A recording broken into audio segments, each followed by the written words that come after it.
हाँ तो दोस्तों, स्वागत है साइंस के एक नई क्लास में। पिछली क्लास में हम लोगों ने पढ़ा था रिफ्रैक्शन के बारे में और उसके कुछ रूल्स पढ़े थे। हमारी जो बेटा आज की क्लास होगी उसमें हम लोग डिस्कस करेंगे रिफ्रैक्टिव इंडेक्स के बारे में। तो चलिए आज की क्लास शुरू करते हैं। बेटा आज का जो हमारा टॉपिक रहेगा वो होगा बेटा रिफ्रैक्टिव इंडेक्स। Refractive index. अब बेटा रिफ्रैक्टिव इंडेक्स होता क्या है, सबसे पहले इसकी डेफिनेशन लिख लेते हैं कि रिफ्रैक्टिव इंडेक्स होता क्या है। रिफ्रैक्टिव इंडेक्स है बेटा द रेशियो ऑफ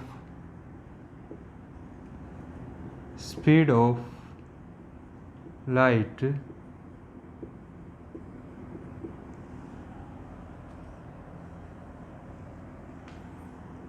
इन ए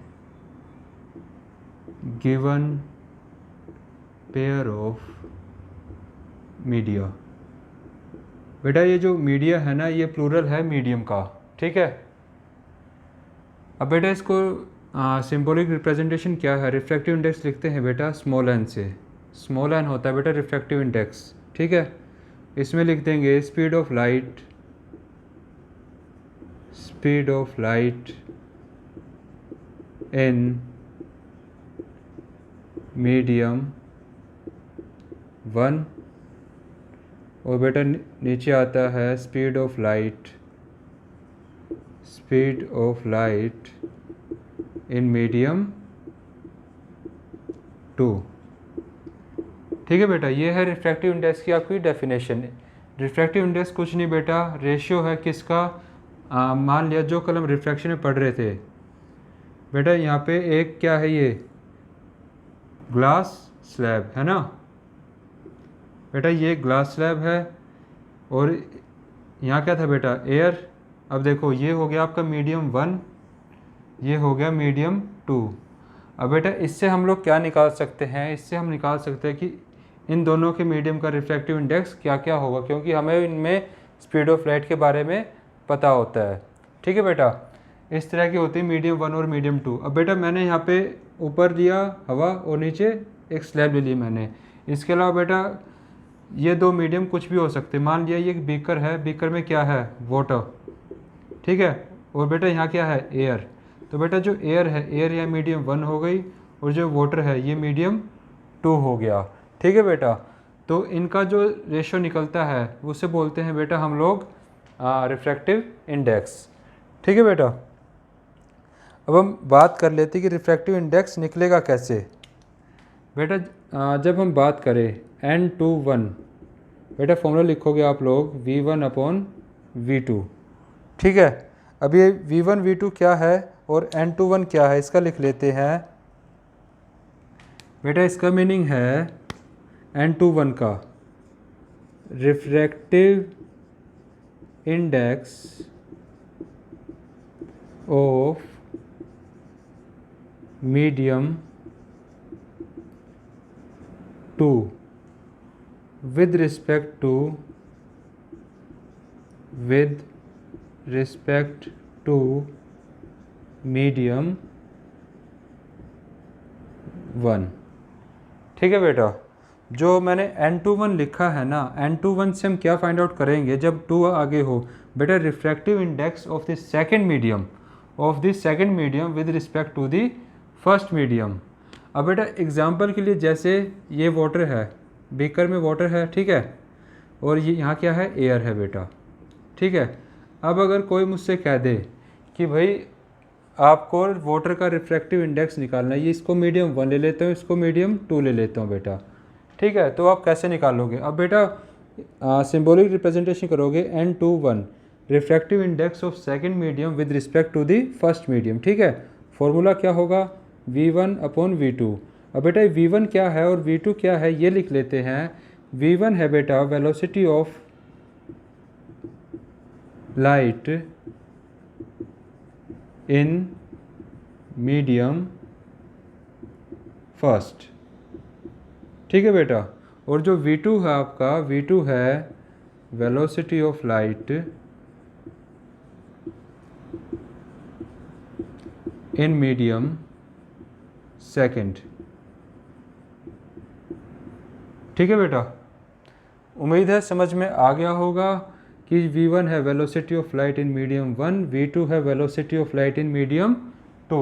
अब बेटा v1 बाई v2 करने से क्या निकलेगा, रिफ्रैक्टिव इंडेक्स निकलेगा बेटा of the second medium with respect to the first medium. ठीक है बेटा, ये तो हो गया हमारा n21।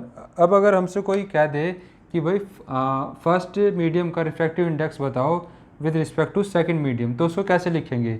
इसको बेटा एक बार आप वीडियो को पॉज करके कॉपी में नोट डाउन कर लो, फिर उसके आगे समझते हैं। ठीक है, रिफ्रैक्टिव इंडेक्स ये रहेगा, बस ये जो फॉर्मूला है ये चेंज होते रहते हैं, कभी 1 पहले आ जाएगा, कभी 2 पहले आ जाएगा। ठीक है, इसको आप नोट डाउन कर लो, फिर हम अगला समझते हैं।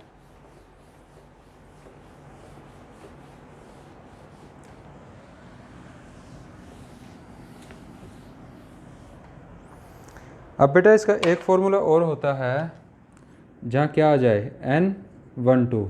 अब बेटा n12 लिखोगे तो ऊपर आ जाएगा v2 बाय v1। ठीक है, अब यहाँ पे n12 क्या है, ये है बेटा आपका refractive index of medium 1 with respect to medium 2। ठीक है बेटा, v2 क्या है, v2 और v1 बेटा वही है, वेलोसिटी ऑफ लाइट है, velocity of light in medium second, और बेटा v1 है velocity of light in medium 1। ठीक है बेटा, अब एक बार एग्जांपल में समझ लेते हैं। जैसे ये वाला एग्जांपल लिया था, बीकर है, बीकर में वाटर है, वाटर को ले लिया बेटा सेकंड मीडियम, और बाहर क्या है, हवा, एयर को ले लिया अपना फर्स्ट मीडियम।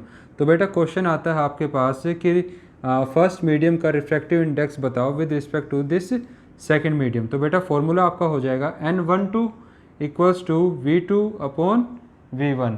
याद करने का तरीका बेटा सिंपल जुगाड़ है, जैसे ये नंबर 1 2 लिखा है ना, v2 v1 जो v के पीछे 2 और 1 लगेंगे उसका रिवर्स लगना है। जैसे बेटा n12 है तो बेटा 2 और 1 लगेगा, और इससे पहले जो हमने पढ़ा था वो क्या था बेटा, n21 था, है ना, refractive index of second medium with respect to first medium. तो बेटा यहाँ पे क्या लगेगा, ये हो जाएगा 1 और 2। ठीक है, उल्टा है बेटा, यहाँ 2 1 है तो ये 1 2 होगा, और अगर यहाँ 1 2 है तो ये बेटा 2 1 हो जाएगा। ठीक है, उम्मीद है समझ में आ गया होगा रिफ्रैक्टिव इंडेक्स के बारे में। अब बेटा इसको अपनी कॉपी में नोट डाउन कर लो। इसके बाद बात आती है बेटा, है रिफ्रैक्टिव इंडेक्स का एक टॉपिक, लेकिन वो है एब्सोल्यूट रिफ्रैक्टिव इंडेक्स। ठीक है बेटा, अब हम बात करेंगे एब्सोल्यूट रिफ्रैक्टिव इंडेक्स के बारे में कि वो क्या होता है। अब बेटा एब्सोल्यूट है मतलब कुछ फिक्स ही क्वांटिटी होगी, है ना, उसको लिख लेते हैं बेटा एक बार एब्सोल्यूट रिफ्रैक्टिव इंडेक्स को। अब बात कर लेते हैं एक बार एब्सोल्यूट रिफ्रैक्टिव इंडेक्स की बेटा। ठीक है, कि एब्सोल्यूट रिफ्रैक्टिव इंडेक्स क्या है बेटा, ये है refractive index of medium with respect to vacuum. ये है बेटा refractive index of a medium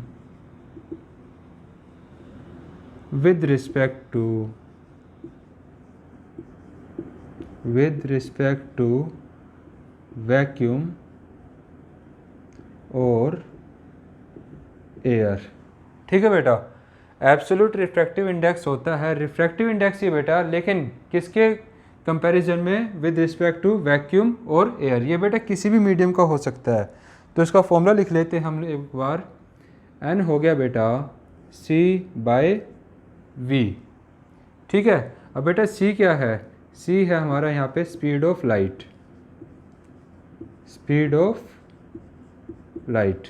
ठीक है, और ये होती कितनी थी हमें पता है, इसका 3 × 10⁸ मीटर पर सेकेंड। ठीक है, v क्या है बेटा, वेलोसिटी या फिर हम स्पीड कह सकते हैं। ठीक है, वेलोसिटी या स्पीड आप कुछ भी बोल दो यहाँ पे। तो speed of light in medium. अब बेटा मीडियम कुछ भी हो सकता है जिसके भी कंपैरिजन में आप इसका रिफ्रैक्टिव इंडेक्स निकालना चाहते हो। ठीक है, और n हमें पता है क्या है, रिफ्रैक्टिव इंडेक्स।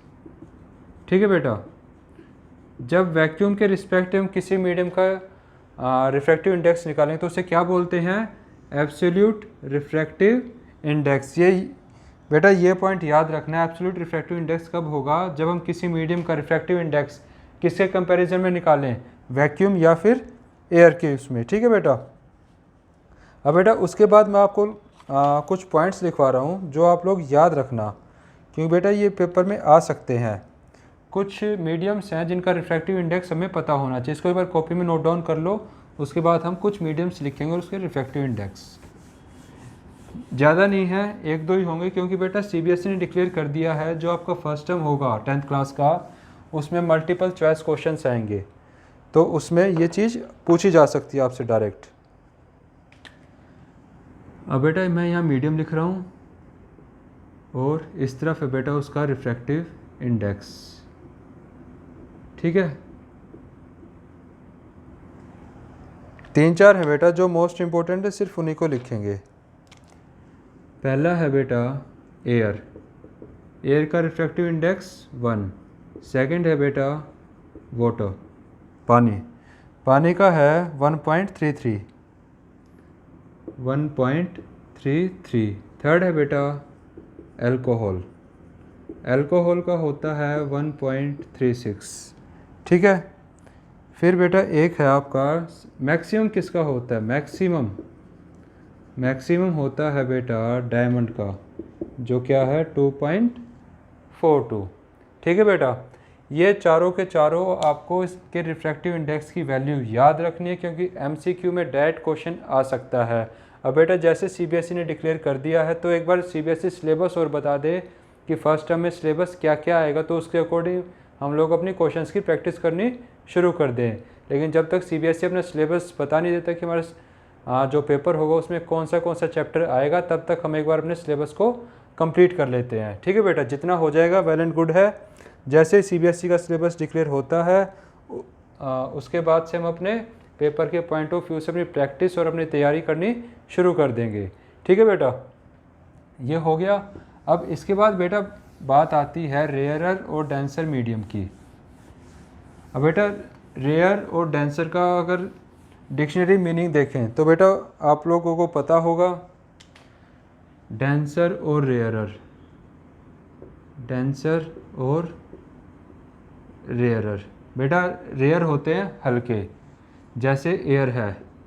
ठीक है, डेंसर मतलब घने, फॉर एग्जांपल वाटर।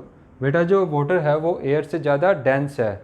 ठीक है, एक तरीके से आप और समझ सकते हो, जब आप अपने हाथ को हवा में ऐसे लेके जाते हो तो बेटा वो काफ़ी स्पीड से चला जाता है, कोई इसी तरह की कोई भी रुकावट नहीं है। लेकिन जैसे ही आप उसे वाटर में अपने हाथ को ऐसे चलाओगे तो बेटा उसमें काफ़ी ज़्यादा अपोजिशन फील होता है, काफ़ी स्लो जाएगा, उस स्पीड से नहीं जाएगा। ठीक है, तो बेटा वाटर कैसा मीडियम है, डेंसर मीडियम है, और एयर कैसी है, रेयर। ठीक है, उम्मीद है रेयर और डेंसर का जो मीनिंग था वो आपको समझ में आ गया होगा। अब बेटा हमारे इस चैप्टर में रेयर और डेंसर का क्या मीनिंग है वो और जान लेते हैं हम लोग। ठीक है, लगभग कुछ वैसा सही है, आप ऑब्जेक्ट को देख के बता दोगे कि ये रेयरर है या डेंसर मीडियम है। ठीक है, हम यहाँ पे मीडियम की बात करेंगे। अब बेटा दो तरह की मीडियम होते हैं, रेयरर मीडियम और डेंसर मीडियम। अब बेटा ये हम यहाँ बताएंगे इनके रिफ्रैक्टिव इंडेक्स से, जिसका रिफ्रैक्टिव इंडेक्स जितना कम वो उतना रेयर। रिफ्रैक्टिव इंडेक्स बेटा इसका हमेशा ही रेयर मीडियम का कम होगा, किससे होगा, डेंसर से, is less than refractive index of denser medium. ठीक है बेटा, इससे आप लोग बता दोगे कि कौन सा मीडियम डेंसर है और कौन सा रेयरर है। जिसका रिफ्रैक्टिव इंडेक्स ज़्यादा होगा बेटा वो डेंसर होगा, जिसका रिफ्रैक्टिव इंडेक्स कम होगा वो क्या है, रेयरर। कंडीशन अप्लाई जब कंपैरिजन सिर्फ उन्हीं दो का हो। जैसे बेटा एग्जांपल के लिए मैं यहाँ ले लूँ वाटर और यहाँ मैं ले लेता हूँ बेटा एयर। अब मैंने बताया था आप लोगों को वाटर का रिफ्रैक्टिव इंडेक्स कितना होता है 1.33, एयर का होता है 1। तो बेटा यहाँ पे हमें साफ साफ दिख रहा है जो हमारा पानी है, जो वाटर है, वो एक डेंसर मीडियम है इन कंपैरिजन टू एयर। ठीक है बेटा। अब इतना सब कुछ पढ़ने की क्या ज़रूरत पड़ी हमें, क्योंकि हम तो सिर्फ रिफ्रैक्शन पढ़ रहे हैं। तो बेटा रिफ्रैक्शन में ही इसका सबसे ज़्यादा यूज़ होता है और मोस्ट इम्पोर्टेंट यूज़ है बेटा। क्वेश्चन डायरेक्ट आ भी सकता है, इसको अपनी कॉपी में नोट डाउन कर लेना, बीच में वीडियो पॉज करके कहीं पे भी, कि बेटा मान लिया ये मेरे पास दो मीडियम है, मीडियम 1 ये है मीडियम 2, और ये क्या है, ये है इन मीडियम्स की बाउंड्री, मतलब जो इन्हें सेपरेट करने लग रही है। ठीक है बेटा। और ये हमारी आ गई इंसिडेंट रे, और ये क्या बनती थी, बड़ी टेढ़ी मेढ़ी बन गई यार, ये है बेटा नॉर्मल। ठीक है, जो 90 डिग्री का एंगल बनाती है ना, ये है नॉर्मल रे। ये क्या है बेटा, ये है इंसिडेंट। ठीक है। अब मैंने आप लोगों को बताया था जब रिफ्रैक्शन होगा तो ये जो नॉर्मल है जैसे इंसिडेंट आएगी ये सीधी ना जाने की बजाय ये थोड़ी मुड़ जाएगी। ठीक है। और जब ये दोबारा किसी मीडियम से जाती है तो बेटा यहाँ पे जो नॉर्मल होगी उससे दूर की तरफ जाती है। तो बेटा इनको हम कैसे बताएंगे कि ये जो रिफ्रैक्शन है, ये जो बेंडिंग ऑफ रे है, ये नॉर्मल की तरफ होगी या नॉर्मल से दूर होगी।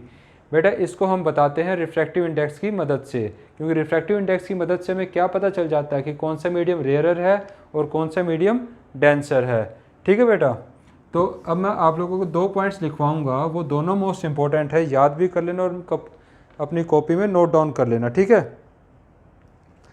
अब बेटा पहला पॉइंट लिखते हैं, when light enters obliquely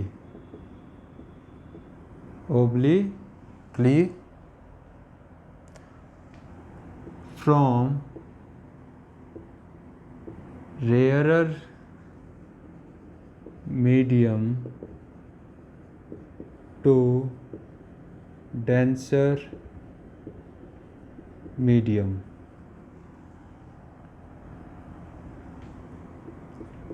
it bends towards the normal। ठीक है बेटा। उम्मीद है समझ में आ गया होगा स्टेटमेंट पढ़ने से ही।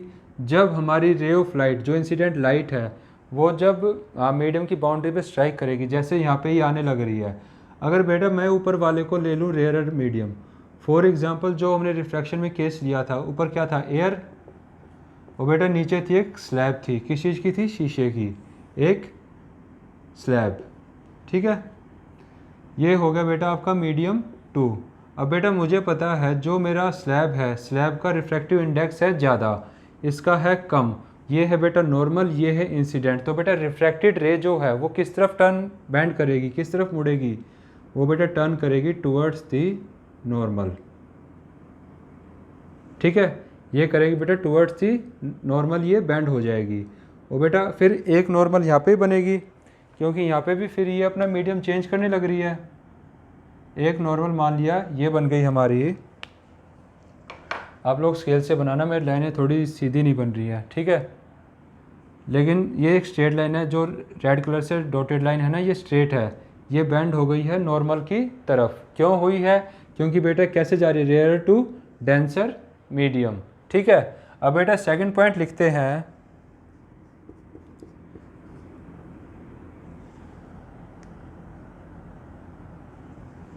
when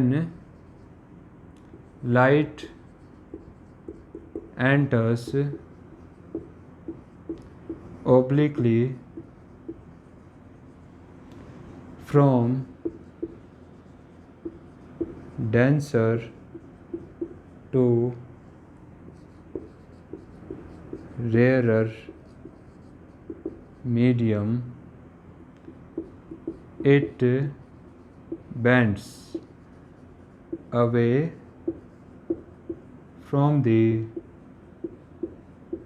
normal। ठीक है बेटा, समझते हैं कैसे हो रहा था उसमें रिफ्रैक्शन फर्स्ट केस में। ठीक है, रेयर से डेंसर में आ गई, जो शीशे की स्लैब थी उसके अंदर लाइट ट्रैवल करने लग रही है। ठीक है, अब जैसे ही बेटा ये स्लैब के दूसरे एंड पे आती है तो बेटा यहाँ पे भी इसका मीडियम चेंज हो रहा है।